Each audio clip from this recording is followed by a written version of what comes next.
ఓం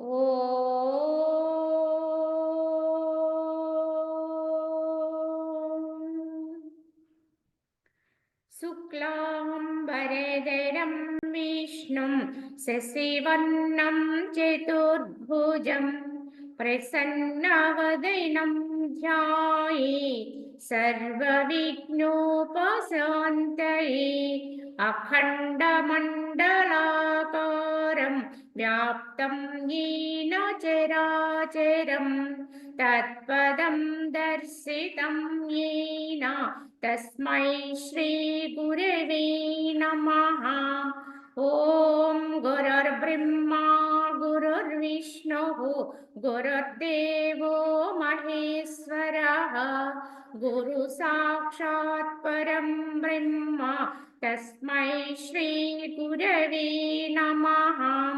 వందే పరబ్రహ్మ చిదాత్మకం సద్వందే గురుం శాంత ముమేశమీశం వందే శివానంద గురు ప్రవీరం వందే సదా జ్ఞానపి వందనీయాన్ అనంత సుఖదాతార మఖండానంద విగ్రహం దయాళుమతి సంతుష్టం వందేహం మమ సద్గురుం రాగాదిరోగాన్ సతతానుషక్త నశేషకాయ ప్రవృతానశేషాన్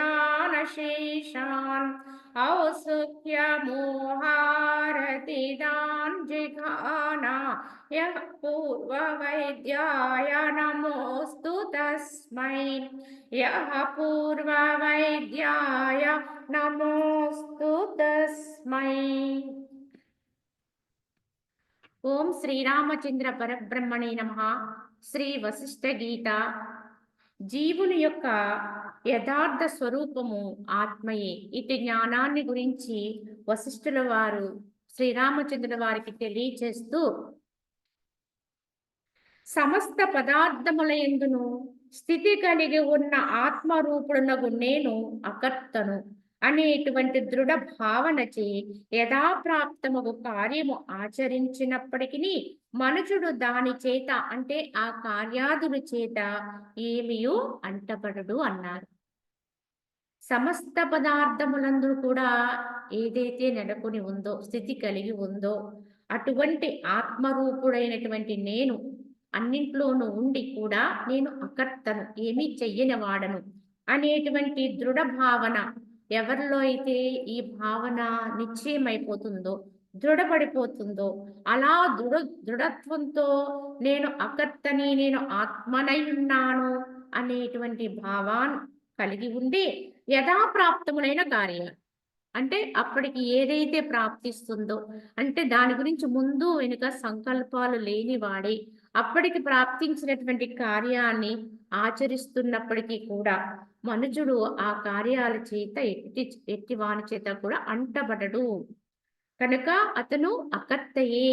ఎన్ని క్రియలు చేసినప్పటికీ కూడా చెయ్యనివాడే. కనుక అతనికి ఎట్టి బంధాలు ఉండవు. క్రియలనేవి ఆచరిస్తాడు, కానీ ఆ కర్మల వల్ల వచ్చేటువంటి ఫలాలు ఏవైతే ఉంటాయో, బంధాలు ఏవైతే ఉంటాయో అదేవి కూడా అతన్ని అంటదు. ఎందువల్ల అంటే అతనికి కర్తృత్వం ఉండదు, అకర్తగా ఉంటాడు.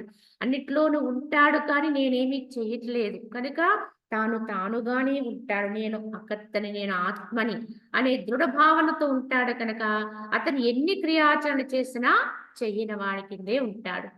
కావున ఆత్మరూపుడగు నేను ఏ కార్యమును ఒకంతైనను చేయుటలేదు అని నిశ్చయము ఎవరికి కలిగి ఉండునో అట్టివాడు చిత్తము యొక్క అప్రవృత్తిచే దృశ్య పదార్థములందు విరక్తిని పొందును.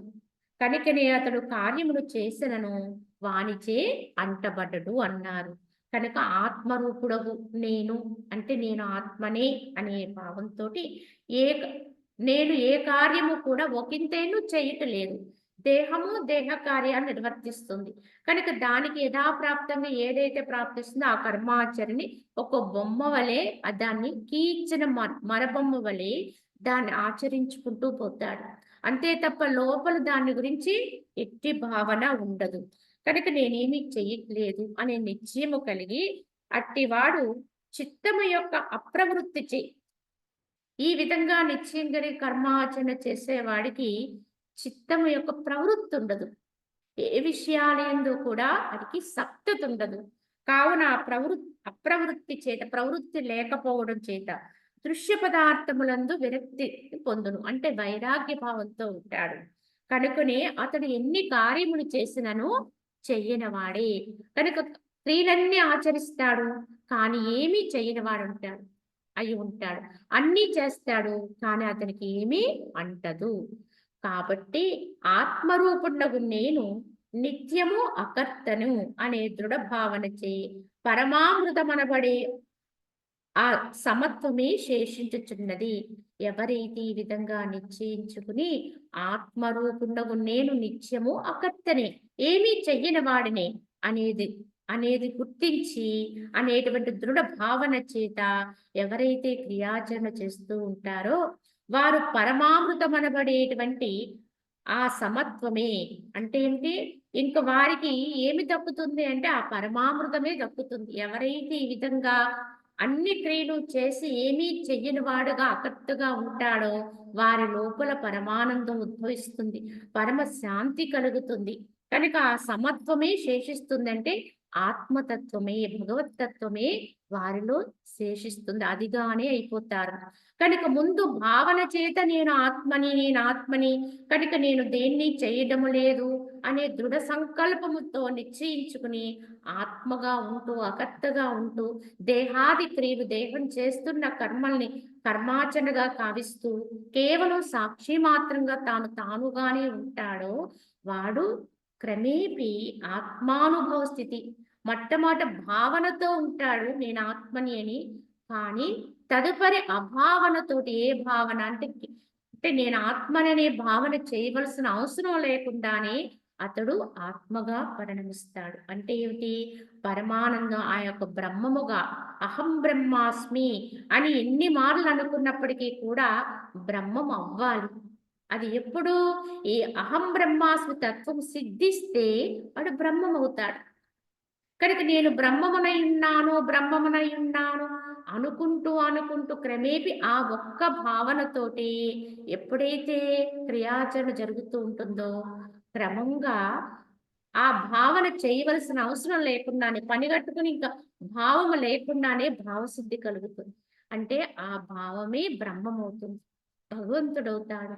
ఇది అనుభవముతోటి తమకి తాముగా పొందవలసినటువంటి స్థితి. కావున ఓ రామచంద్ర, లేక సమస్తము నేనే చేయుచున్నాను అనేటువంటి మహాకర్తృత్వ బుద్ధి నీవు కలిగి ఉండదలంచినచో అట్టి స్థితియు ఉత్తమనే వచింపబడినది. కావున దానిని కూడా కలిగి ఉండవచ్చన్నారు.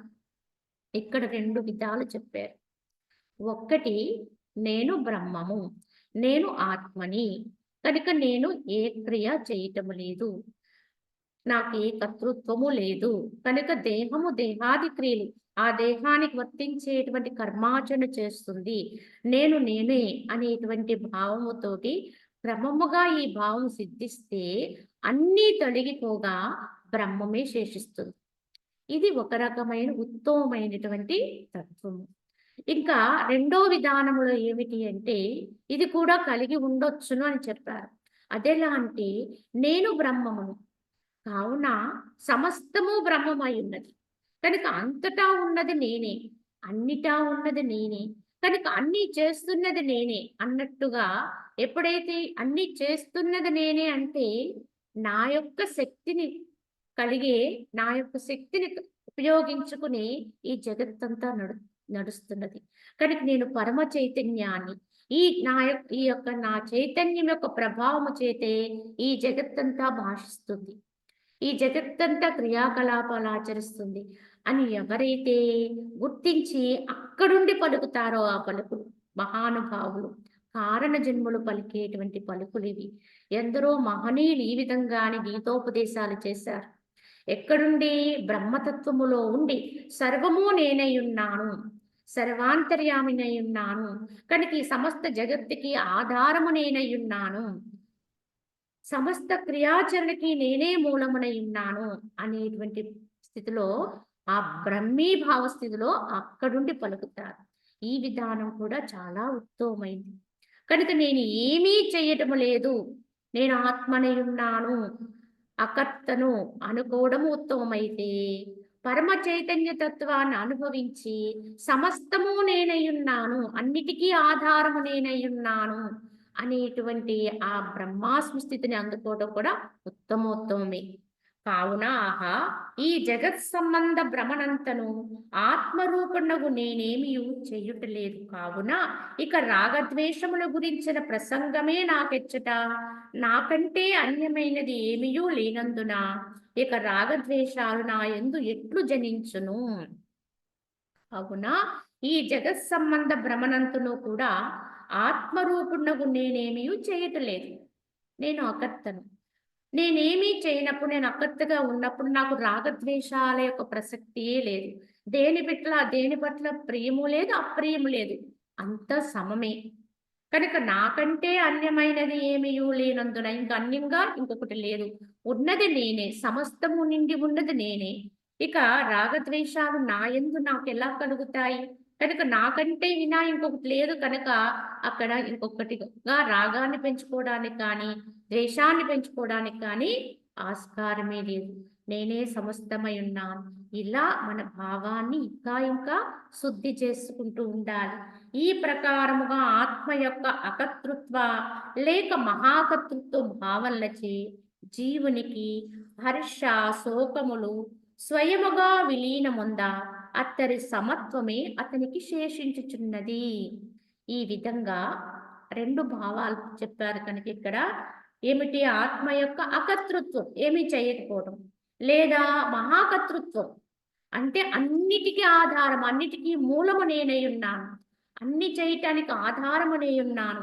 ఈ రెండు భావాల చేత క్రమేపీ జీవునికి హర్షం కానీ శోకం కానీ కలగనటువంటి స్థితి ఏర్పడుతుంది. అంటే ఈ రెండింటికి అతీతమైన స్థితి, అత్తరి సమత్వమే అతనికి శేషిస్తుంది. ఈ సమత్వ స్థితి ఏదైతే ఉందో అదే బ్రహ్మీ స్థితి, బ్రహ్మము, భగవంతుడు. ఇది అనుభవంగా మనము ఈ విధంగా అకర్తృత్వానికి కానీ మహాకర్తృత్వానికి కానీ ఎప్పుడైతే భావాన్ని శుద్ధి చేసుకుంటూ వెళతామో అప్పుడే మనకి ఇది సిద్ధిస్తుంది అని ఇక్కడ చెప్పడం జరిగింది. అయితే ఆత్మ దృష్టిచే సమస్త ప్రాణికోట్ల యందును సమత్వ బుద్ధి కలిగి ఉండుట ఏది కలదో అది ఏ సర్వోత్కృష్టమై సత్యమైనటువంటి స్థితి అగును. అట్టి స్థితి యందున్న చిత్తము మరల ఎన్నటికీ జన్మకు రాదు. అటువంటి మనుషుడు మళ్ళా జన్మను పొందడు. కావున ఆత్మ దృష్టి చేత సమస్త ప్రాణికోట్ల యందు కూడా సమత్వ బుద్ధి కలిగి ఉండడం. ఏ దృష్టి చేత? సమస్తము నిండి ఉన్న ఆత్మను దర్శించడం చేత ఈ సమత్వ బుద్ధి ఎవరికైతే సిద్ధిస్తుందో అది చాలా సర్వోత్కృష్టమైనది, సత్యమైనటువంటి స్థితి అవుతుంది. అట్టి స్థితి అందున్నటువంటి మనుజుడికి మరల జన్మ పరంపరలకు రావాల్సినటువంటి అవసరము ఉండదు.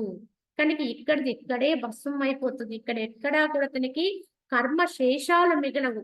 జన్మకు కారణం ఏమిటి? కర్మశేషమే. కానీ ఇక్కడే అతను అకర్తృత్వంతో ఉంటాడు కనుకనే అతనికి కర్మశేషం ఏముండదు. సమత్వ స్థితి సిద్ధిస్తుంది కనుక అతను ఇంకా అనుభవించవలసింది కానీ పొందవలసింది కానీ ఏమీ ఉండదు కనుక వారికి జన్మ పరంపరలు ఉండవు. వారే ఆ యొక్క పరబ్రహ్మ ఐక్యత్వ స్థితిని అనుభవించగలుగుతారు. కావున ఓ రామచంద్ర, లేక సర్వకర్తృత్వ అకర్తృత్వముల రెండిటిని సమస్త దృశ్యమును కూడా త్యజించి వేచి మనసును కూడా మింగివేచి అత్తరియందు శేషించేటువంటి ఏ ఆత్మరూపము కలదో అది నీవై ఉన్నావు. కావున అట్టి ఆత్మరూపముతోనే స్థిరముగా ఉండుము. ఇంకా చాలా లోతుగా వెళ్ళగలిగితే, ఎందుకంటే ప్రారంభములో ఆత్మగానే ఉండిపోవడం అనేది సిద్ధించదు, కష్టతరమవుతుంది. కనుకనే మనకి భావనతో ఆ స్థితిని అందుకునే విధానాన్ని తెలియచేశారు. కావున ఆ భావనతోటి నేనేమీ చేయట్లేదు, నేను ఆత్మని కనుక నేను అగత్తని అనుకునేది ఒక విధానమైతే, నేనే సర్వమయున్నాను, సర్వానికి ఆధారమయున్నాను కనుక, అన్నీ చేయటానికి నేనే మూలమయున్నాను కనుక అనే మహాకర్తృత్వ భావము, ఈ రెండింటితోటి సాధన అనేది ఆచరించాలని చెబుతూ, ఇంకా మూలములోకి వెళ్ళగలిగితే, ఆ యొక్క స్థితిని అందుకోగలిగితే, ఈ సర్వకర్తృత్వము, కర్తృత్వము, అకర్తృత్వము ఈ రెండిటిని కూడా విడిచిపెట్టి, ఆ భావాన్ని కూడా పక్కకు పెట్టేసి, ఈ దృశ్యాన్నంతటిని కూడా త్యజించి వేసి, మనసును కూడా మింగివేచి అంటే అమనస్క స్థితిని పొంది, ఏ ఒక్క మానసిక ఎటువంటి భావన లేనటువంటి, అసలు మనసే లేనటువంటి స్థితిలోకెళ్ళిపోయి, అత్తరి నీ యందు శేషించే ఏ ఆత్మరూపము కలదో అదే నీవయున్నావు. కనుక ఇంకేమీ లేదక్కడ. అక్కడ నేను ఆత్మనై ఉన్నాను కనుక ఆత్మగా ఉండిపోవడమే. వీరే మహనీయులు, అవధూతలు చెప్పాలి అంటే. వీరికి ప్రపంచం అనేది ఇంకస్సలు పట్టదు. ప్రపంచంతో సంబంధం ఉండదు. జగత్ వ్యవహారాల్లో ఉండరు. వ్యవహారం చెయ్యరు. వారిగానే ఉంటూ ఉంటారు. ఎప్పుడు వారు చూచే వారికి, బయట వారికి ఉన్మాది వలె కనిపించవచ్చు. కానీ దేన్ని పట్టించుకోని వారే తమలో తాము పరమానందాన్ని అనుభవిస్తూ ఉంటారు. ఇది మూడవ రకమైనటువంటి ఉత్తమమైన శ్రేణి. కానీ అందరికీ ఇది సాధ్యం కాదు. ఎంతో కారణ జన్మలుగా జన్మించిన వారికి, తదనుగుణంగా వర్తించగలిగిన వారికి ఎవరికో ఇది సిద్ధిస్తుంది తప్ప, ప్రయత్నంతో ముందుకెళ్ళాలనుకుని సాధనా క్రమంలో ఉండేవారికి తప్పకుండా భావాన్ని శుద్ధి చేసుకుంటూనే ఉండాలి. అకర్తృత్వంలో కన్నా వెళ్ళాలి, మహాకర్తృత్వంలో కన్నా వెళ్ళాలి.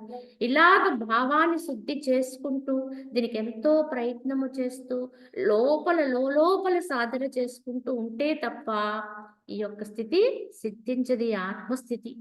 కావున ఈ దేహమే నేను అని తలంచిండు స్థితి ఏది కలదో అది ఏ కాలసూత్ర నరకపదము. కావున నరకం అనేది ఒకటి ఉంది అని చెప్తారు మనకి పెద్దలు. ఇక్కడ చేసినటువంటి పాపాలు ఏవైతే ఉంటాయో వాటి ఫలాన్ని అనుభవించటానికి నరకం అనే ఒక లోకం ఉందని చెప్తారు. కానీ ఆ నరకానికి చాలా పేర్లు పెడతారు. కాలసూత్ర నరకమని, మహావీచిక నరకజాలమని, అదే అసిపత్ర నరకమని, ఇలా మనకి కొన్ని పేర్లతో చెబుతారు. నరకంలో రకరకాల విధానాలు. కానీ ఈ నరకములన్నిటినీ కూడా అనుభవించవలసిన పరిస్థితి ఎప్పుడొస్తుంది అంటే, ఈ దేహమే నేను అనేటువంటి భావన కలిగి ఉండి క్రియాచరణ చేస్తూ ఉంటాను చూడండి, అప్పుడు ఏ నరకానికైనా వెళ్ళవలసిన అగత్యం వస్తుంది.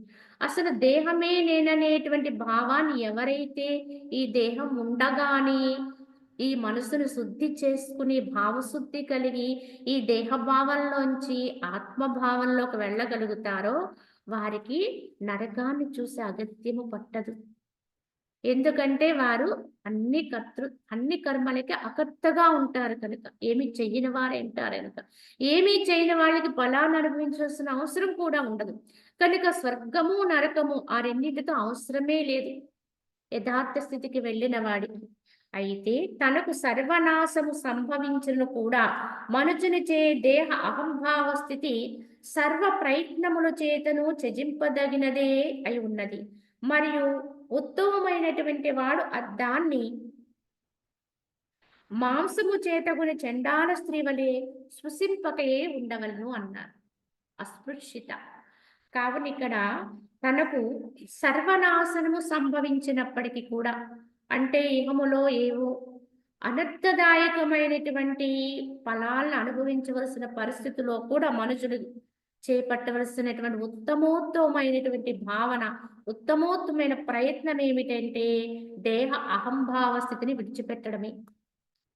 ఎంత ఇక్కడ క్లిష్ట పరిస్థితులు ఎదురైతే అంతంతగా దేహ అహంకారాన్ని త్యాగం చేస్తూ ఉండాలి. మనస్సుతోటి విడిచిపెడుతూ ఉండాలి. శరీరము నేననే అహంకారాన్ని ఎంత వర్జిస్తే అంత మూలాన్ని అందుకోగలుగుతాం, అంత యథార్థ తత్వానికి వెళ్ళగలుగుతాం. కనుక ఈ దేహ అహంభావ స్థితిని సర్వ ప్రయత్నముల చేత కూడా విడిచిపెట్టదగినదే, త్యజింపదగినది అయి ఉన్నది. కావున మరియు ఆ యొక్క దేహ భావన అనేది ఎంత అస్పృశ్యత అంటే చాలామంది అనుకుంటాం.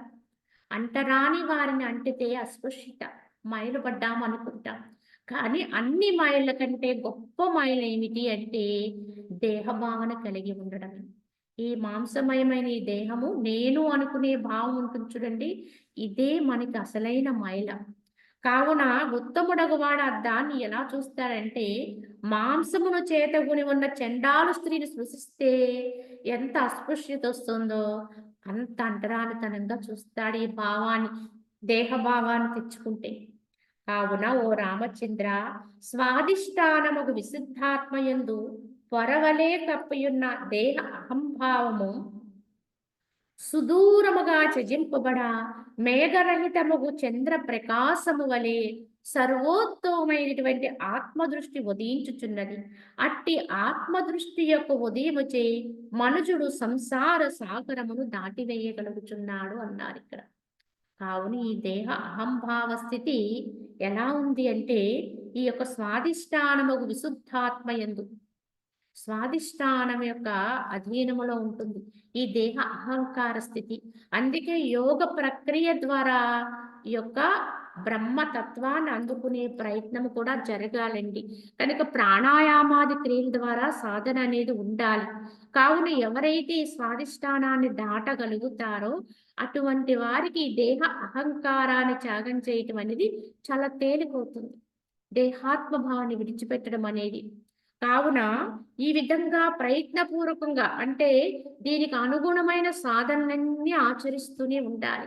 ఒక పక్క నుంచి జ్ఞానముతోటి మనసుని శుద్ధి చేసుకుంటూ, విచారణా బలాన్ని పెంపొందించుకుంటూ, తద్వారా నేను దేహమును కాను, నేను ఆత్మనై ఉన్నాను, నేను అకర్తను అనేటువంటి భావశుద్ధిని కలుగుతూ ఉండాలి. రెండో వైపు నుంచి కూడా యోగానుష్ఠానం ఉండాలి ప్రాణాయామాది క్రియల ద్వారా. ఇలా ఉండడం వల్ల ఒకదానికొకటి సహకారిగా ఉండి సాధకుడికి తేలికగా తమ యొక్క స్వస్థానాన్ని పొందేటువంటి అవకాశం ఉంటుంది. కావున ఈ స్వాధిష్టానమైనటువంటి విశుద్ధాత్మ ఎందు పొరవలే కప్పియున్న ఈ దేహ అహంభావము ఎవరికైతే సుదూరముగా త్యజింపబడుతుందో, విడిచిపెడతారో, దాన్ని త్యాగం చేస్తారో, అప్పుడు మేఘము తొలగినటువంటి చంద్రుని వలె సర్వోత్తమైనటువంటి ఆత్మదృష్టి అనేది ఉదయిస్తుంది వారిలో. ఎప్పుడైతే ఈ అహంభావం తొలగుతుందో ఆత్మ ప్రకాశం బయటకు వస్తుంది, ఆత్మ దృష్టి కలుగుతుంది.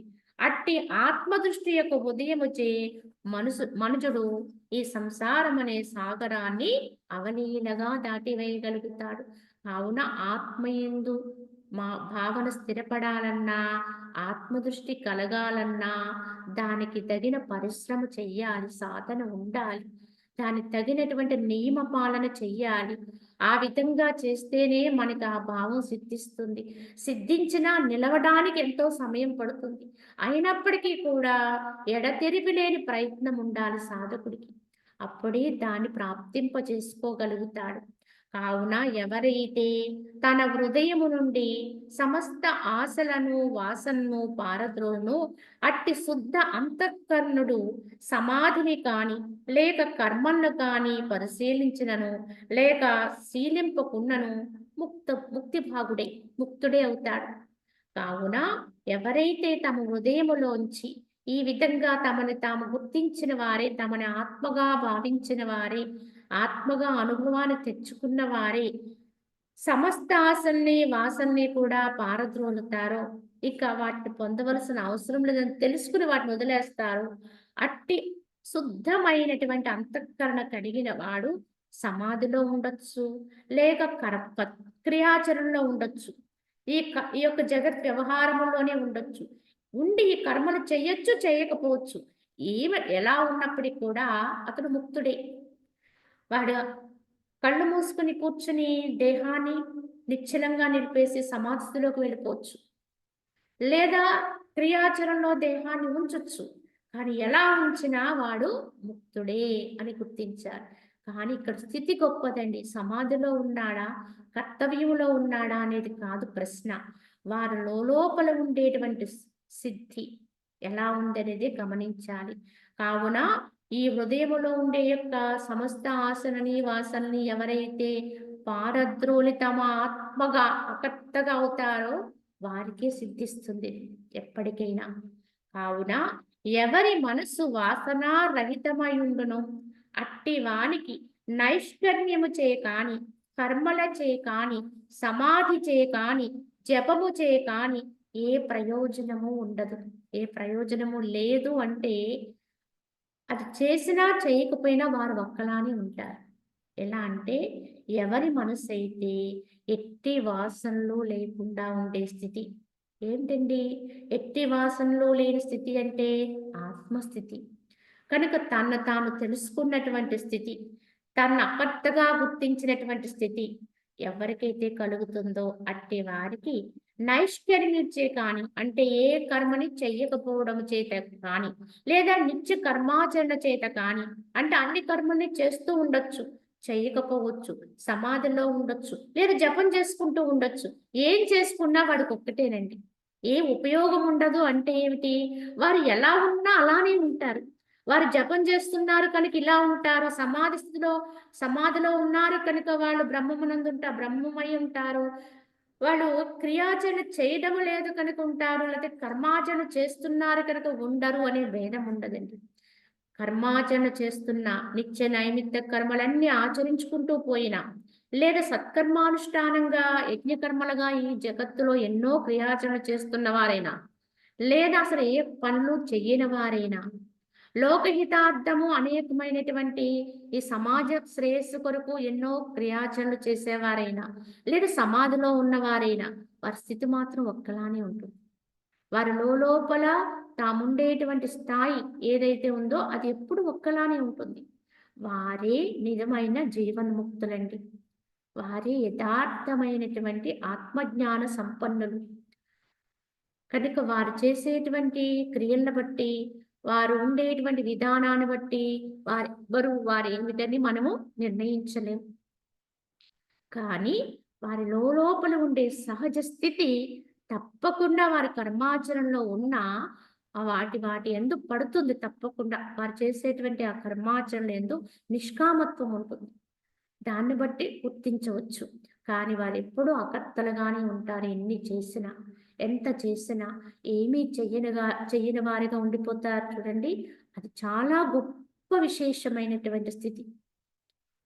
కానీ ఇప్పుడు మనం జగత్తులో ఉండే విధానం అంతా కూడా దీనికి వ్యతిరేక దిశలో ఉంటుంది చిన్న పని చేసి పెద్ద పని చేసామని చెప్పుకుంటాం చిన్న సహాయం చేసి దాన్ని ఎంతో గొప్పదిగా చేస్తామని చెప్తాం ఈ లోకములో చిన్న దానం చేసి చిన్న ఉపయోగకరమైన పని చేసి దాన్ని అందరికీ తెలియాలని కాంక్షిస్తూ ఉంటాం ఇదంతా కూడా దేహ అహంభావ స్థితి కానీ నిజమైన జ్ఞానులు నిజమైనటువంటి ఆత్మ సంపన్నులు ఎల్లప్పుడూ కూడా ఎన్ని చేసినా ఏనాడు కూడా ఏది కూడా తాను చేశాననేటువంటి భావన వాళ్ళ సహజంగానే పుట్టదు ఎందుకంటే వారు ఆత్మగా ఉంటారే కనుక అది చిన్న పనా పెద్ద పనా అని వ్యత్యాసం ఉండదండి ఇంతకీ పెద్ద పని చేసినప్పుడు పని కట్టుకుని దాన్ని వదిలేసి చిన్న పని చేసినప్పుడు పట్టించుకోకపోవడం ఉండదు ఏది చేసినా వారు అలానే ఉంటారు ఇంటిలో తమ గృహములో తాము చేసుకునే నిత్య నైమిత్తిక కర్మలు చేసినప్పుడు అలానే ఉంటారు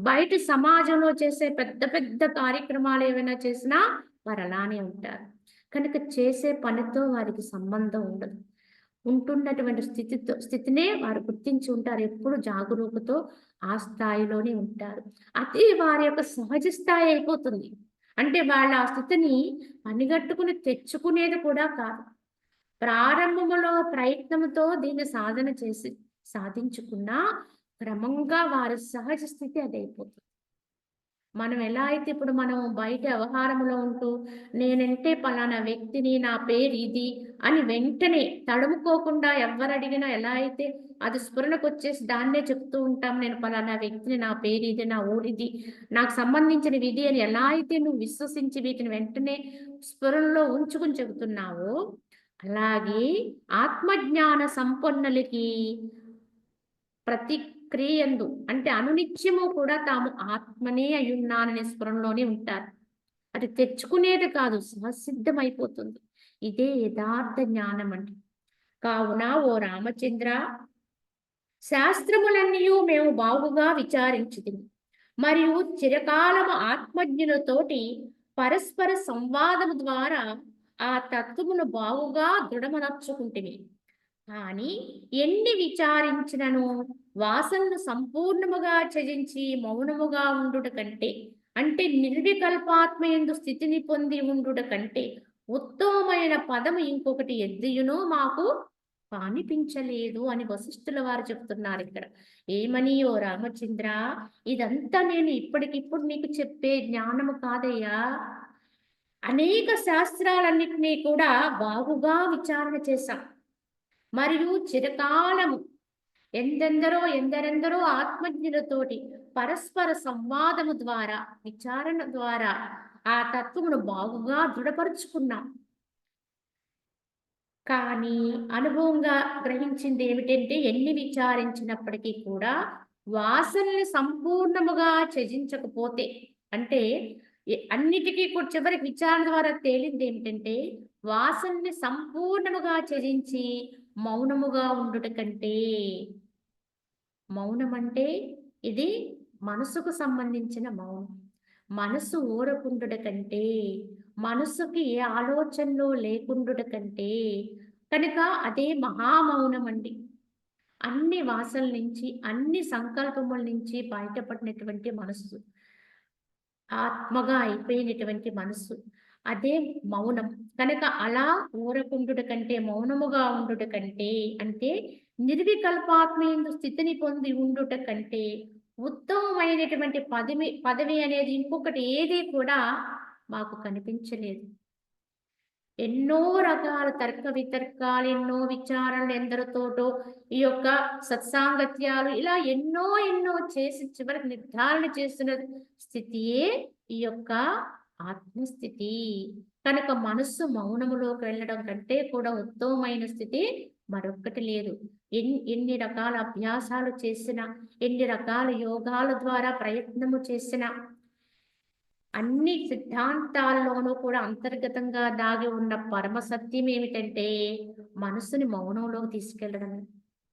ఇది సాధిస్తేనే అన్ని విధానాలు కూడా ఫలిస్తాయి. భగవంతుని కొరకు మనము చేసేటువంటి అనేక సాధనా మార్గాలు ఎన్నో ఉన్నాయి. కానీ అన్ని మార్గాల్లో అంతర్గతంగా ఉండే న్యాయం ఏమిటి, సూత్రం ఏమిటి అంటే, ఈ మనోమౌనత్వమే. మనస్సుని లయింపచేయటం, మనస్సుని లేకుండా చేయటం, ఏకీకృతం చేయటం, ఏకాగ్రపరచటం, ఏదైనప్పటికీ కూడా మొత్తానికి మనసుకు సంబంధించి మనసుని పూర్తిగా అంకితం చేయటం, అర్పణ చేయటం. ఏదైనా భాష వేరు కానీ భావం అదే. భగవంతునికి పూర్తిగా కైంకర్యం అయిపోవాలి మనసు అని చెప్తుంది భక్తి యోగం. అంటే ఏమిటి, అక్కడ మనసు అనేది వేరుగా ఉండకూడదు. ఆ మనసే భగవంతునికి నివేదన అయిపోవాలి. కనుక ఆ మనసును సంపూర్ణంగా అర్పించి చేయబడే పూజే పూజ, నైవేద్యమే నైవేద్యం. అది లేనప్పుడు అవన్నీ ఉట్టదే, అవన్నీ వ్యర్థమే. కనుక వీటన్నిటి కోసం కాదు, నీ మనస్సునే సమర్పణ చెయ్యి, దాన్నే సుగంధంగా చెయ్యి. ఇదంతా భక్తి యోగం చెప్తుందండి. కర్మయోగం ఏం చెప్తుంది అంటే, కర్తృత్వం లేకుండా కర్మాచరణ చెయ్యి, భగవంతుని చేత నడిపించుతున్నటువంటి ఒక బొమ్మలా దీన్ని ఆడించు. కనుక నేను చేస్తున్న సమస్త కర్మని, ఈ దేహంతో చేస్తున్న కర్మలన్నింటినీ కూడా పరమాత్మకే అర్పణ చెయ్యి. సర్వకర్మ ఫలత్యాగం. ఏ కర్మ చేసినప్పటికీ కూడా ఫలాన్ని ఆశించకు. అంటే అక్కడ మనసు అనేది ప్రత్యేకమైన అభిప్రాయం లేనిదై ఉంది. అంతా పరమాత్మకు నివేదనే. ఈ కర్తృత్వ రహితత్వ స్థితి, ఇదే జ్ఞానం అయిపోతుంది తదుపరి. కనుక కర్మయోగములోనూ మనసుని లయింప చేయటమే. ఇక ధ్యాన యోగంలో చెప్పనక్కర్లేదు, మనస్సుతో పూర్తిగా సంబంధం కలిగినటువంటి లయత్వ యోగం ఇది. కనుక మనస్సుని లయం చేయగలిగితేనే జీవాత్మ పరమాత్మ లేక సంయోగ స్థితి, సంయోగము. ఇక జ్ఞానయోగానికి వస్తే ఇక ఇందులో అమనస్క స్థితి, మనసే లేనటువంటి స్థితి. ఇలా అన్ని యోగాలు, అన్ని మార్గాలు, అన్ని విధానాల్లో కూడా అంతర్గతంగా దాగున్న ఏకైక సూత్రం, ఏకైక న్యాయం ఈ యొక్క మనోలయత్వ స్థితి, మనస్సుని అర్పించటం, అమనస్కత్వ స్థితిని అందుకోవడం. కావున ఈ విధంగా ఉండేదే మహామౌనం అన్నారు. ఈ మౌనాన్ని ఆచరించడం తప్ప ఇక వేరొక గతియే లేదు. ఆ మౌనంలో ఉండడం తప్ప అని వశిష్ఠుల వారి నిర్ధారణ చేశారు. ఇది ఇప్పుడిప్పుడు మనం అనుకునేటువంటి విషయం కాదండి. మహానుభావులు ఎందరెందరో నిర్ధారణ చేసినటువంటి విషయం ఇది. కనుకని దీన్ని మనము అంగీకరించి దీన్ని ఆచరణలో పెట్టుకునే ప్రయత్నమే చెయ్యాలి. నేను దశ దిశలు సంచరించి చూడదగిన దాన్నంతటినీ చూచితిని. కానీ యథార్థ వస్తువు ఆత్మను అవలోకించిన జనులు బహు కొద్ది మంది మాత్రమే కలరు. వశిష్ఠుల వారు చెప్తున్నారు. నేను తిరిగిన చోటు లేదు. అన్ని లోకాలని దర్శించాను. బహు విధాలు సంచరించాను. దశ దిశలు సంచరించి చూడదగిన దానంతటినీ చూచితిని. ఎక్కడెక్కడ మహానుభావులు ఉన్నారు, ఎక్కడెక్కడ సత్సాంగత్యము జరుగుతుంది, ఎక్కడెక్కడ ఆత్మజ్ఞాన బోధ అవుతుంది, లేకపోతే సాధు మహాత్ములు ఉన్నారు, అలాగే అనేక రకాల పుణ్యక్షేత్రాలు, ప్రదేశాలు ఎన్నో దర్శించాను. అన్నిటినీ తరిచి చూశాను, పరీక్షించాను. కానీ నాకు అర్థమైనది ఏమిటంటే, యథార్థ వస్తువైన ఆత్మని అవలోకించిన జనులు బహు కొద్ది మంది మాత్రమే కలరన్నారు అలనాడే వశిష్ఠుల వారు. అంటే చాలా అరుదుగా ఉంటారు. అందుకే భగవానుడు కూడా చెప్పాడు, నన్ను యథార్థముగా తెలియగలిగిన వాడు కోటికొక్కడు కూడా ఉంటాడో ఉండడో అని.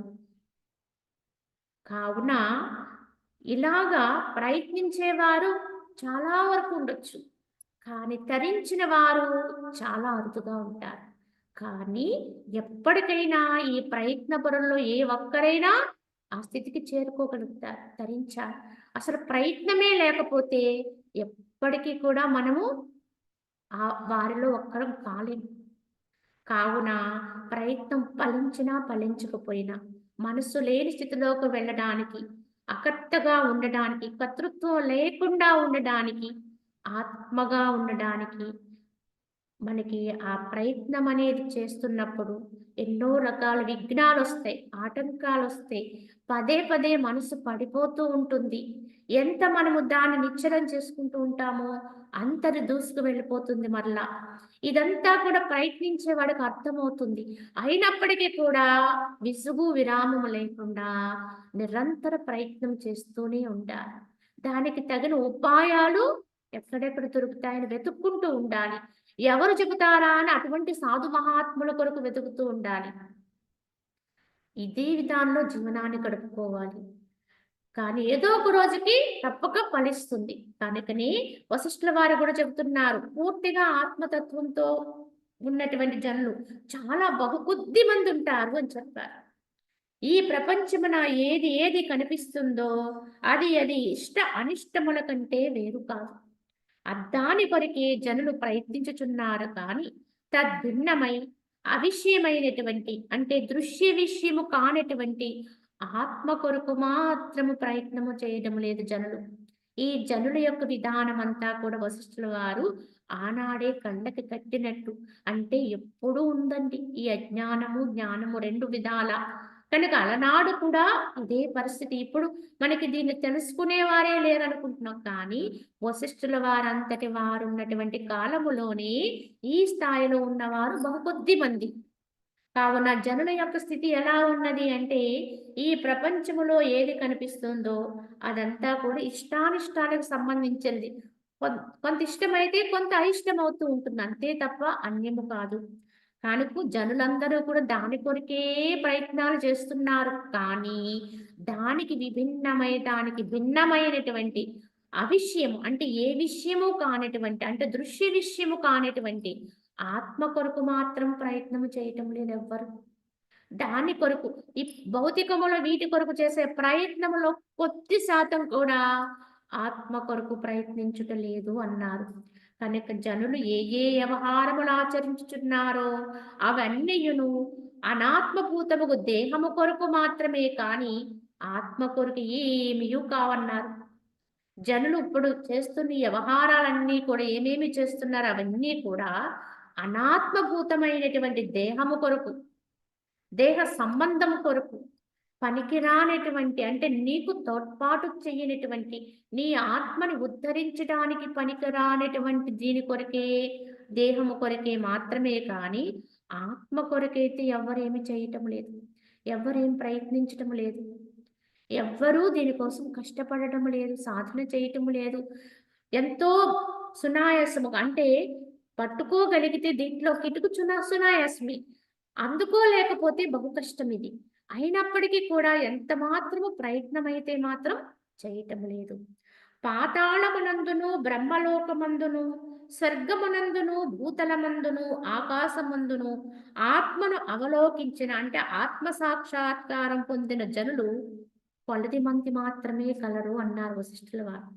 భూలోకములో ఒక్క లోకాన్ని చెప్పలేదైనా పాతాళ లోకములో, బ్రహ్మలోకము, స్వర్గలోకము, ఈ భూతలము, ఆకాశము ఇన్ని లోకాలు సంచరించారు. కానీ ఇన్ని లోకాల్లో కూడా ఆత్మని అవలోకించిన అంటే ఆత్మ సాక్షాత్కారము పొందిన జనులు చాలా కొద్ది మంది మాత్రమే ఉన్నారన్నారు. అంటే దీన్ని అందుకునే వారు ఎంత తక్కువ మంది ఉంటారో గమనించాలి. చక్రవర్తి అయి భూమండలమంతటను రాజ్యమేలినప్పటికీ ఇంద్ర పదవిని అధిష్ఠించి వర్షాధికారమున మేఘమును ప్రవేశించినప్పటికీ వరుణ పదమును పొంది జలమున ప్రవేశించినప్పటికీ ఆత్మప్రాప్తి లేకున్నచో ప్రాణి విశ్రాంతిని పొందనేరడు అన్నారు. అంటే ఆ ఇంద్రాది అష్టదిక్పాలకుల పదవుల కంటే కూడా ఆత్మ పదవే చాలా ఉత్కృష్టమైనది, గొప్పది. దానికి మించినది లేదు.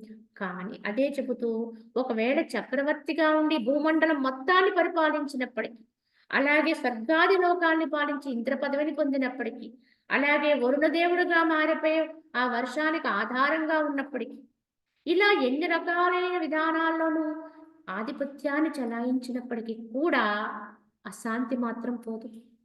అందుకే దేవేంద్రాది దేవతలు కూడా అశాంతి ఉంటుంది. వారు కూడా వారి పదవులను దక్కించుకోవడానికి ఎన్నో కుయుక్తులు పన్నుతుంటారు. మనకి చరిత్ర చెబుతూ ఉంటుంది. మనకి పురాణ గాథలు చెబుతూ ఉంటాయి. అంటే ఇంకా వారిలో కూడా అసూయ ద్వేషాలున్నాయి. రాగద్వేషాలున్నాయి. అంటే వారిలో అశాంతి ఉంది. అంటే వాళ్ళు ఇంకా బ్రహ్మీతత్వం ఆత్మపదమును పొందని వారే, భగవత్తత్వాన్ని అందని వారే అని గుర్తించాలి. కావున మనము పొందినటువంటి పదవి, ఇప్పుడు మనం ఉన్నటువంటి స్థాయి ఎక్కడున్నామనే ప్రశ్న లేదు. భగవంతుని గురించి, ఆత్మస్థితిని గురించి అందుకునే ప్రయత్నంలో ఉంటే నిజంగా మనమే అదృష్టవంతులు అనుకోవాలి. ఎందుకంటే అన్నింటికంటే ఉత్తమమైన పదవిది. దీన్ని అందుకోవాలంటే ఏ లోకాల్లో ఉండేటువంటి వారైనా సరే మళ్ళీ భూతలానికొచ్చి ప్రయత్నించాలటండి. అంత గొప్ప విశేషమైనటువంటి సాధనా క్రమంతో కూడినటువంటి సాధనా క్రమం ఉత్తీర్ణత పొందటానికి అనుకూలమైన వాతావరణం మన భూమండలమే. కావున అటువంటి ఉత్తమమైనటువంటి విధానంలో అటువంటి భూమండలంలో కూడా మన భరతఖండానికి ఒక ప్రత్యేకత ఉందని చెప్తారు. అది పురాణ ప్రోక్తంగా చెప్తూ ఉంటారు. ఈ భరతఖండములో సాధన చేసేవాడు చాలా ఉత్తముడవుతాడు అని. దేవతలు కూడా ఈ భరతఖండములో జన్మకు రావాలని కోరుకుంటారట. మరి ఇప్పుడు మనకొచ్చిన అవకాశం అంత గొప్పదండి. మరి ఈ అవకాశాన్ని మనం ఎందుకు ఉపయోగించుకోలేకపోతున్నాం అనేది గమనించాలి. ఇప్పటి వరకు మనకి ఇది అర్థం కాకపోతే ఇప్పుడైనా గుర్తించి గమనించి ఇప్పుడైనా మనం ఈ సాధనలోకి ప్రవేశించాలి. కావున కాబట్టి మహాధీమంతులను సత్పురుషులను ఇంద్రియములనే శత్రువును జయించుట ఎందు సూరులు అయిన ఏ మహాత్ములు కలరో అట్టి వారు జనన మరణ రూప జ్వర వినాశము కొరకు సేవింపదగి ఉన్నారు. మోక్షము కొరకై అట్టి వారినే సేవింపవలెనని భావము. సరే, సాధుజన సాంగత్యము చెయ్యమని చెబుతూ ఉంటారు పెద్దలు. మహాత్ముల్ని సద్గురువుల్ని ఆశ్రయించమని చెబుతూ ఉంటారు. కానీ ఎవరిని ఆశ్రయించాలి? ఎటువంటి మహోన్నతమైనటువంటి స్థితిలో ఉన్న వారిని ఆశ్రయించాలో చెబుతూ ఎలాంటి వారిని ఆశ్రయించాలంటే మహాధీమంతులు, సత్పురుషులు, ఇంద్రియములనే శత్రువుల్ని జయించుడు ఎందు సూరులు. ఎవరైతే తమ మనస్సుని ఇంద్రియాల్ని జయించగలుగుతారో, అరికట్టుకోగలుగుతారో అటువంటి ఏ మహాత్ములు గలరో అట్టి వారు జనన మరణ రూప జ్వర వినాశము కొరకు సేవింపదగిన వారై ఉన్నారు. ఈ యొక్క భవరోగములోంచి బయటపడాలంటే ఎవరిని సేవించాలి అంటే తమ ఇంద్రియాన్ని, మనస్సుని ఎవరైతే అరికట్టి నిలుపుదల చేసుకుని ఆత్మయందు సుస్థిరపరుచుకుంటూ ఉంటారో, సుస్థిరపరుచుకుని అందే ఉంటారో లేదా పరుచుకునే ప్రయత్నంలో ఉంటారో అట్టి వారిని ఆశ్రయించాలి. అట్టి వారిని సేవిస్తేనే మనకి మార్గం దొరుకుతుందండి. అంతే తప్ప అన్య మార్గాల్లో ఉండి అన్య విధానాలు ఈ మాయలోనే మాయా విధానాల్ని బోధ చేస్తూ మళ్ళీ ఈ మాయలోనే ఫలాల్ని చూపిస్తూ ఉంటే వారి వెనక పడ్డామనుకోండి మనకొచ్చేది కూడా ఏముందండి? మళ్ళీ అదే మాయలో పోతాం. అంతే తప్ప అంతకు భిన్నంగా మనం ఏమి పొందలేం. ఇందులోనే ఇంకా ఉత్కృష్టం అవ్వాలి. ఇంకా గొప్పవాళ్ళం అవ్వాలి. ఇంకా ఏదో పొందాలి. ఇంకా ఏదో గొప్ప పదవిని అలంకరించాలి. ఈ ఉన్న సౌందర్యాన్ని రక్షించుకోవాలి. ఇటువంటి ప్రయత్నాల్లో ఆ ప్రయత్న విధానములోని కాస్త ఏదో కాస్త మాయలు, మహిమలు ఉన్నాయని వారి వెంట పడ్డామనుకోండి. లేదా ఈ యొక్క గ్రహ వాస్తు శాస్త్రాలు బాగా తెలిసిన వారిని వెంబడించారనుకోండి. ఎంతవరకునండి? నిజమైన ఆత్మతత్వాన్ని ఎరంగదలుచుకున్న వాడు ఎన్నుకోవలసిన సద్గురువులు ఎవరంటే, ఎవరైతే మనస్సుని, ఇంద్రియాల్ని జయించి మహాశూరత్వంతో వాటి విషయంలో నిష్కర్షగా అంటే ఎక్కడ కూడా అందులో మళ్ళీ ఎక్కడ దేనికి కూడా రాజీ పడరండి. ఈ ఇంద్రియాల్ని, ఈ యొక్క మనస్సుని జయించే విధానములో. అలా ఉంటూ ఎవరైతే నిష్కర్షగా ఉండి, ఉత్తములుగా ఉంటూ మనకి చాలా ఇటువంటి వారు దొరకటం అరుదుగా అనిపించొచ్చు. కానీ వెతికితే దొరుకుతారండి ఎక్కడో చోట. వారు సామాన్యుల్లా ఉంటారు. ఎందుకంటే భగవంతుడు కూడా సత్తా సామాన్యుడే. కనుక భగవత్ తత్వాన్ని అందుకున్న వారు, నిజతత్వంతో ఉన్నవారు ఎప్పుడు కూడా సత్తా సామాన్యమే, సామాన్యులుగానే ఉంటారు. అయినా అట్టి వారిని గుర్తించి ఆశ్రయించగలిగితేనే మనము ఈ భవరోగములోంచి, ఈ జనన మరణ చక్రములోంచి బయటపడడానికి ఉపాయాలు అందుతాయి. అది మనం ఎన్నుకోవాలి, నిశ్చయించుకోవాలి. ఈ విధానాన్ని గుర్తించుకోవాలి. కావున ఇది గమనించుకుని ఈ అట్టివాన్నే సేవింపవలనని భావము.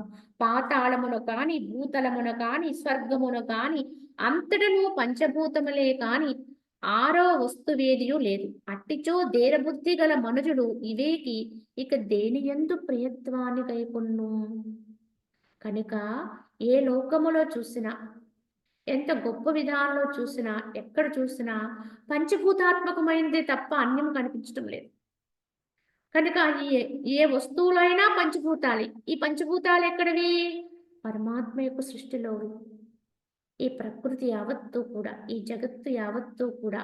కనుక ఇంకా ఆరో వస్తువు లేదు. ఈ పంచభూతాత్మకంతో ఉన్న వస్తువే ఉంది. అట్టిచో దేరబుద్ధి కలిగినటువంటి మనుజుడు వివేకవంతుడు ఈ పంచభూతాల వల్ల తనకేమిటి ప్రయోజనం? అన్నింట్లోనూ హెచ్చుతగ్గుల్లో ఇదే ఉందండి. చిన్న దగ్గర నుంచి పెద్ద వరకు, సూక్ష్మం దగ్గర నుంచి స్థూలం వరకు పంచభూతాత్మకమే. ఈ పంచభూతాల ఆధారంగా తయారవుతుంది. మళ్ళీ అది నశిస్తుంది. పంచభూతాల్లో కలిసిపోతాయి.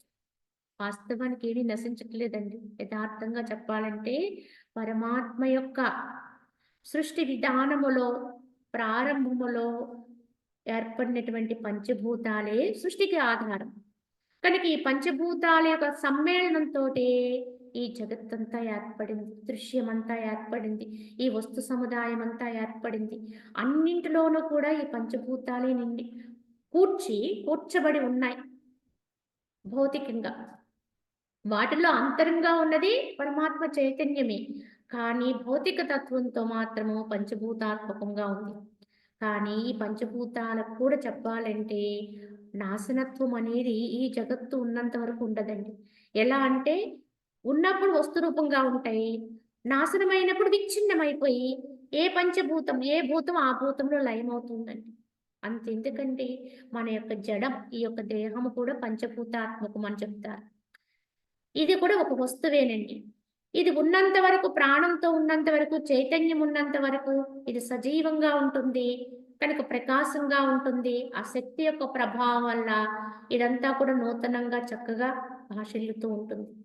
కానీ ఎప్పుడైతే చైతన్యం నుంచి ఇది విడిపడుతుందో, చైతన్య శక్తిని కోల్పోతుందో చైతన్యం ఎక్కడికి పోదండి. ఎప్పుడూ చైతన్యము చైతన్యమే. శక్తి అది ఎప్పటికీ నశించదు, ఎక్కడికి పోదు. కానీ దాని నుంచి విడివడేది భ్రాంతిలో దాంతో ఉంది. ఆ యొక్క భ్రాంతిలోని దాన్ని కోల్పోతుంది. కోల్పోయినప్పుడు మళ్ళీ ఈ పంచభూతం ఏమవుతాయంటే ఇవి కూడా ఎక్కడికి పోవు. మన కళ్ళెదుటే ఉంటుందండి పంచభూతాత్మకమైన వస్తువుగా. ఇంతకాలం మనం పేరు పెట్టి పిలిచినటువంటి వస్తువుగా ఈ దేహం అనేది మన కళ్ళెదుటే పడి ఉంటుంది. సరే దాన్ని మనం తీసుకెళ్ళి ఇంకొక నలుగురు దాన్ని ఏదో రకంగా తీసుకువెళ్ళి దాన్ని రకరకాల పద్ధతుల్లో నాశనం చేస్తూ ఉంటారు. దాన్ని దహింపచేశారనుకోండి, దాంట్లో ఉండేటువంటి వస్తువు పంచభూతాత్మకమైన తత్వము ఏ తత్వం ఆ తత్వంలో లయమవుతుందట. వాయుతత్వం వాయువులో, జలతత్వం జలములో, అగ్ని ఎందుకంటే అందులో అగ్ని ఉండబట్టే, అగ్నితత్వం ఉండబట్టే దాన్ని దహిస్తే కాలుతుందండి, లేకపోతే కాలదు. అలానే దాంట్లో ఉండే భూతత్వం భూమిలో లయమైపోతుంది. ఇలా సూక్ష్మత్వం ఆకాశతత్వం ఆకాశములో, ఇలా పంచభూతాల నుంచి ఏర్పడిన దేహం పంచభూతాల్లోకి కలిసిపోయిందండి. పంచభూతాత్మకమైంది అంటే పంచభూతాలు కలిస్తే ఒక పదార్థంగా వస్తు రూపాన్ని పొందుతుంది. విచ్ఛిన్నమైతే మళ్ళీ పంచభూతాల్లో లయమవుతుంది. అంతే తప్ప ఇందులో ప్రత్యేకంగా అప్పుడు పుట్టేది పోయేది కూడా లేదు యథార్థానికి. వీటన్నిటి సంఘాతములోకి వచ్చి చైతన్యం వర్తిస్తే, చైతన్యం అనేది ఎప్పుడైతే దాంట్లోకి ఊదబడుతుందో అది జీవత్వం, అది చైతన్యవంతమవుతుంది, జీవప్రకాశం వస్తుందని. అంతే తేడా. కావున ఈ జగత్తులో ఏది చూసినా ఎక్కడ చూసినా ఇటువంటి పంచభూతాత్మకమైన వస్తు సముదాయమే తప్ప అన్యము లేదు. ఏ లోకములో కూడా అట్టిచో ధీరబుద్ధి కలిగిన మనుషుడు వివేకవంతుడు ఈ కనిపించే వీటిల్లో ఉన్నది పంచభూతాలే కదా. ఏది అయినా అది గొప్పదైనా చిన్నదైనా పెద్దదైనా ఏదైనా వాటిలో పంచభూతాలే కదా. పంచభూతాలనే చూస్తాడు కనుక ఇందులో మోహించదగినది కామించదగినది ఏమున్నది కనుక ఇందులో ద్వేషము రాగం ఎందుకు? వీటన్ని బొమ్మల్లో అన్ని మట్టి బొమ్మలే. ఈ బొమ్మలన్నీ మట్టితో తయారు చేసినవి, కానీ మట్టి ఒక్కటేనండి అని ఎలా చెప్తామో ఈ మట్టి పిసికి మనిషి బొమ్మలు తయారు చేస్తారు, జంతు బొమ్మలు తయారు చేస్తారు, రకరకాల బొమ్మలన్నీ కలిసి బొమ్మలుగా తయారవుతాయి. కానీ ఇన్ని బొమ్మల్లోకి బోధపడిన గాలి, బోధపడినటువంటి చైతన్యం ఒక్కటే లోపల. ఆ యొక్క చైతన్యం వర్తిస్తేనే అవి చైతన్యవంతమవుతాయి, వాటికి ప్రాణం వస్తుంది, అవి కదిలాయి. కనుక ఈ బొమ్మల్లో రంగురంగులుగా ఉండొచ్చు, సుందరంగా ఉండొచ్చు, వేరే వేరే ఆకృతుల్లో ఉండొచ్చు, ఏమైనా ఉండొచ్చు. కానీ ఇవన్నీ తయారైన మెటీరియల్ పదార్థం ఒకటే కదా. ఇందులో మళ్ళీ హెచ్చుతగ్గులేముంది అన్నట్టుగా ఎవడైతే దీన్ని గ్రహిస్తాడో వివేకవంతుడు గ్రహిస్తాడు. కనుక దీంట్లో మనం కామించవలసింది ఏమిటి, ద్వేషించవలసింది ఏమిటి అన్నట్టుగా దీన్ని తీసుకుంటాడు. తీసుకుని ఈ అన్ని చైతన్యం అవడానికి కదలడానికి ఆధారమైన దాన్ని పట్టుకుంటాడు. వాడే జ్ఞానండి. కావున బ్రహ్మము సత్యము, దృశ్య ప్రపంచం మిథ్య ఇత్యాది వేద ప్రతిపాదిత యుక్తితో కూడి సంచరించే జ్ఞానికి ఈ ప్రపంచమంతయు గోపాదమంత ఆకారము కలిగి ఉన్నట్టు అంటే అల్పముగా తోస్తుంది. అట్టి యుక్తిని దూరముగా విడిచివేయటానికి ఇయ్యది మహాప్రళయ సముద్రం వలె కనపడు. కావున ఈ జగత్తు యొక్క విధానం ఎలా ఉంటుందో చెప్తున్నారు ఇక్కడ. ఎవరైతే బ్రహ్మము సత్యము, దృశ్య ప్రపంచం మిథ్య అనేటువంటి వేదప్రోక్తమైనటువంటి వేద ప్రతిపాదితమైన నియమం ఏదైతే ఉందో, మహనీయులు చెప్పారని వేదం చెప్తుందంటే ఏమిటి, మహనీయుల యొక్క అనుభవంతో కూడినటువంటి జ్ఞానం అంటది. మనకున్నటువంటి బ్రహ్మసూత్రాలు కావచ్చు, ఇతరత్ర గీతోపదేశాలు కావచ్చు, ఇవన్నీ కూడా వాటి యొక్క అర్థం ఏమిటి, అవన్నీ కూడా మహనీయులు వారు అనుభవించి వారి అనుభవాన్ని క్రోడీకరించి లిఖించినటువంటి విధానం కనుక వాటన్నిటినీ కూడా మనం ఎలా ప్రామాణికంగా తీసుకోవాలి.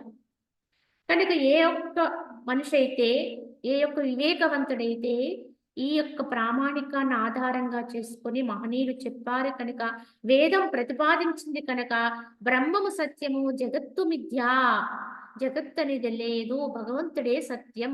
ఇప్పుడు మనకు తెలియదండి, తెలియకపోయినా విశ్వసించాలి. ఈ విశ్వాసమే రేపు మనల్ని అక్కడ చేరుస్తుంది. ఇవాళ మనకి రాదులేదు కదా, రాదు కదా అని గురువు చెప్పినటువంటి విద్య పట్ల నమ్మకం లేదనుకోండి, మనకెప్పటికీ విద్య రాదు. ఇవాళ మనకి తెలీదు కనుక. మొట్టమొదట ప్రారంభంలో మనకి గురువులు బోధించిన బోధ ఏదైనా, దాని పట్ల విశ్వాసం ఉంటేనే మనం దాన్ని నేర్చుకోగలుగుతాం. ఆ నమ్మకంతో ముందుకెళ్ళగలుగుతాం. తదుపరి అది మనకే అర్థమవుతుంది. అలానే ఆధ్యాత్మ విద్య.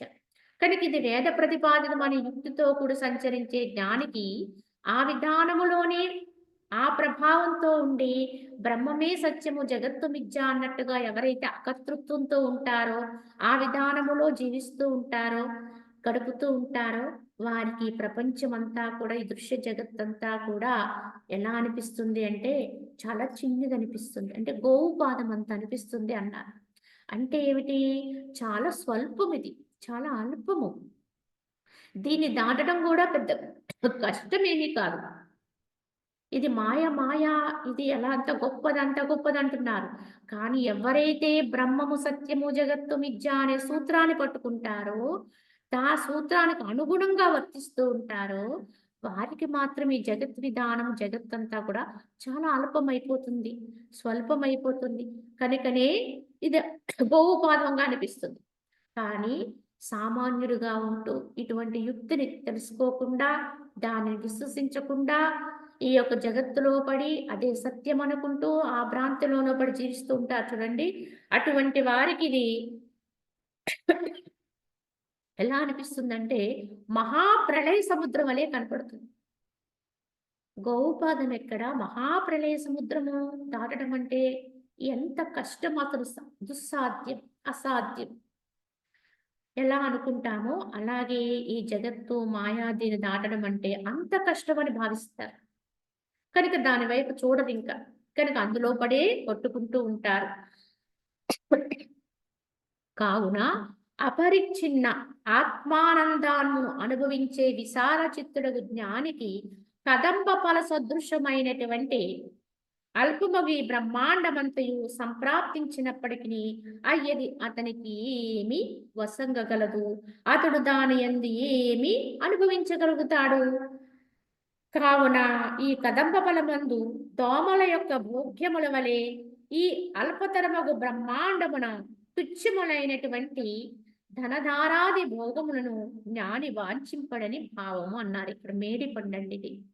ఇదే కదంబం, కడిమి.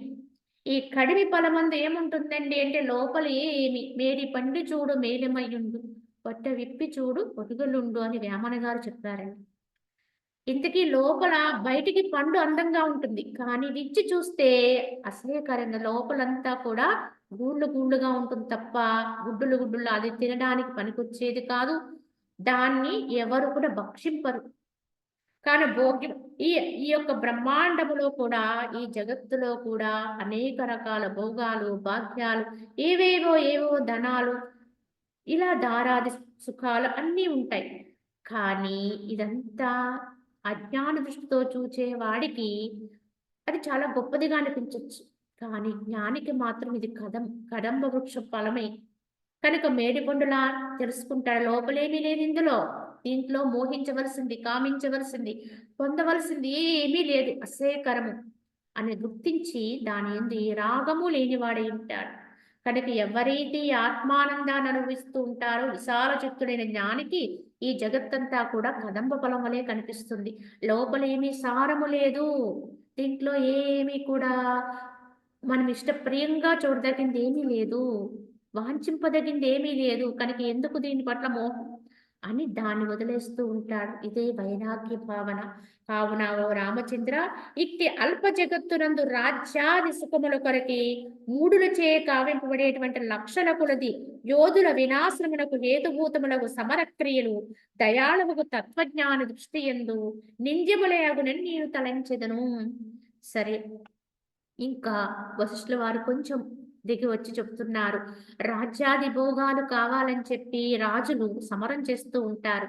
ఎంతో మంది, లక్షల మంది ప్రాణాన్ని పణంగా పెడుతూ ఉంటారు. ఈ రాజ్యం ఇక్కడి నుంచి ఇక్కడికి నాది, అక్కడి నుంచి అక్కడికి నీది అని దాన్ని లెక్కించటం కొరకు. కానీ ఒక జ్ఞానికి ఇదంతా కూడా ఎలా అనిపిస్తుందంటే తుచ్చమైన, అల్పమైన, నేడుండి రేపు లేకుండా అయిపోయే. అంటే ఏమిటి? ఈరోజు నువ్వు నాది నాది అంటావు.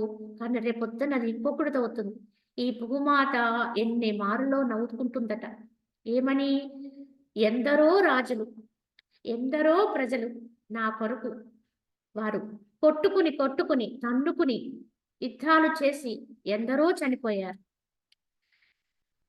వారందరూ గతించారు. కానీ నేను మాత్రం ఇలానే ఉంటాను.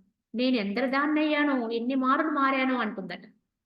అంటే భూమి అదే. ఆ భూమి నాది నాది అనుకుంటూ ఎందరు తగువులాడుకుంటున్నామంటే అలనాడే కాదు, ఇలనాడు కూడా ఉంది. ఈనాడు కూడా అందరి మధ్య వివాదాలొస్తూ ఉంటాయి. ఇక్కడి నుంచి ఈ హద్దు వరకు నాది, ఆ హద్దు వరకు నీది. అన్నదమ్ములుగా బతికిన వాళ్ళు, ఎంతో ప్రేమానురాగాలతో ఉన్న వాళ్ళు కూడా ఇక్కడికొచ్చేటప్పటికి ద్వేషించుకుంటారు. ఇలా వివాదాల పాలవుతూ ఉంటాం. కానీ ఇవాళ ఇంత కష్టపడి, ఇంత ద్వేషంతో ఇంకొకరి దగ్గర నుంచి మనం ఎంతో కష్టపడి తీసుకున్నటువంటి ఈ భూమి రేపొద్దున్న ఇంకొకరి పాలవుతుందండి. ఏ కారణము లేకుండానే వారికి అప్పగించేస్తూ ఉంటాం. ఏమిటండి ఈ చిత్రం? అంటే ఇదే చిత్రం అండి. ఏదున్నప్పుడు కూడా ఇలానే ఉంటుంది. కానీ ఇదంతా సామాన్య మూర్ఖులకి చెల్లుతుంది. కానీ ఇదంతా చూస్తే జ్ఞానులకు మాత్రం ఏమనిపిస్తుందంటే ఇవన్నీ వ్యర్థమైన క్రియలనిపిస్తుంది. ఎందుకు? ఈ ఈ యొక్క క్షణభంగురమైనటువంటి, ఎవరికీ శాశ్వతంగా ఉండనటువంటి ఈ భూమి హద్దుల కొరకు కానీ, ఇతరత్ర ధనభోగ్యాల కొరకు కానీ, ఎందుకు ఇವರು ఒకరొకరు ఇలా దూషించుకుంటూ ఉంటారు, ద్వేషించుకుంటూ ఉంటారు?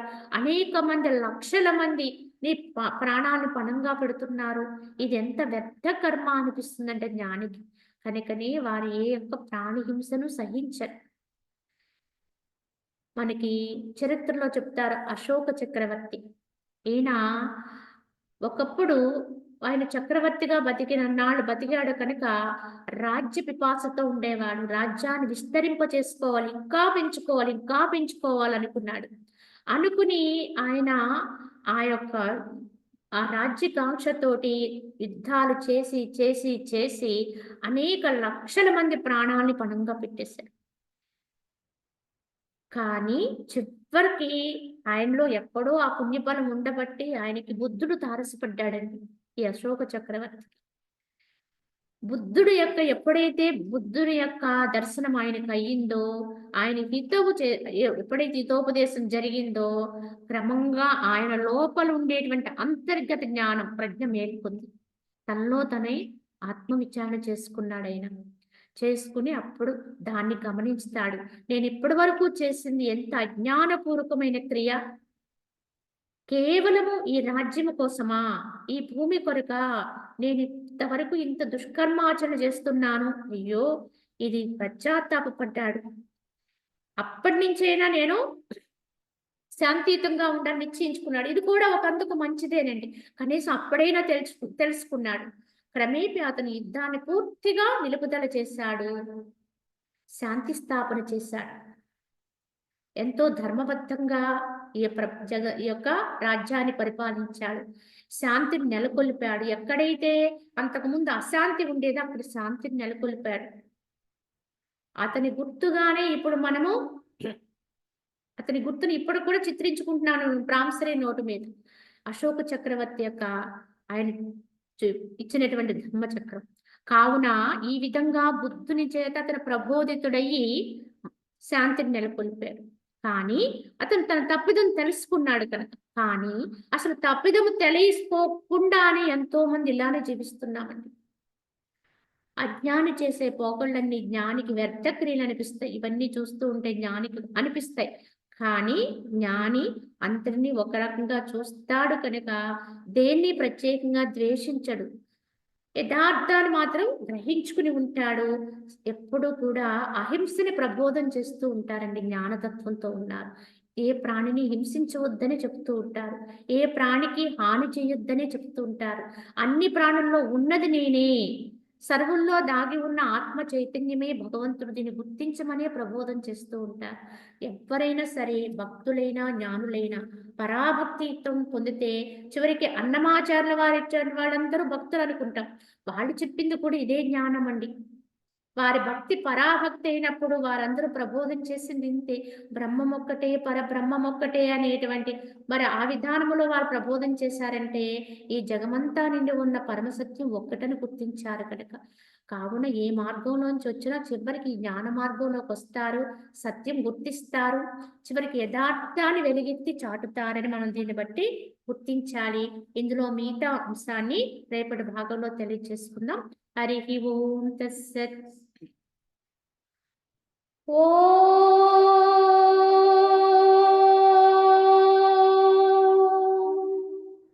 असतो मा सद्गमय तमसो मा